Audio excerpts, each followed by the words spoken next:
विकासाच्या पथावर जे तुम्ही चाललात, याच्यामध्ये अपेक्षित ज्या गोष्टी होत्या, त्या झाल्या किंवा काही अपेक्षित गोष्टी अजून राहिल्या, याच्याबद्दल तुम्ही काय सांगाल? बऱ्याचशा अपेक्षित गोष्टी आमच्या झाल्या त्याच्यातून. कारण जे आम्हाला अपेक्षित होतं आम्ही ते फंड आणले. म्हणजे मुख्यमंत्री असतील, आपले आमदार साहेब असतील, खासदार साहेब असतील त्यांच्याकडून फंड आणून आपण कामं करून घेतली. जी मोठी कामं आहेत, एक प्रशासकीय इमारत जी आमची होती पूर्वी नगरपालिकेची, ती नावावर नव्हती. ती आम्ही आमच्या नगरपालिकेच्या नावावर करून घेतली. हा मोठा एक आनंद म्हणजे आनंदाचीच घटना आहे आमच्या बाबतीत. आता ती बांधकाम चालू झालं त्याचं. आता ते त्याच्या नावावर ती इमारत स्वतः उभी म्हणजे राहायला आम्ही मदत केली त्यावेळेला. त्यानंतर रिंग रोडचा एक प्रश्न होता. आम्हाला म्हणजे वाहतूक कोंडी या भागात जाणवते.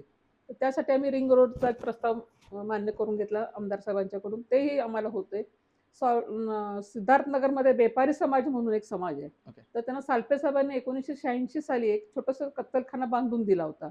तो आता चालत नाही. म्हणजे ह्या युगात चालत नाही कारण कुटुंब वाढली. हं, हं. तर ते सॉल्टर हाऊस आणि त्यांचा तो कत्तलखाना चालू करून देण्यासाठी आम्ही खूप प्रयत्न केले कारण आमच्या हाताला ते यश आलं नव्हतं.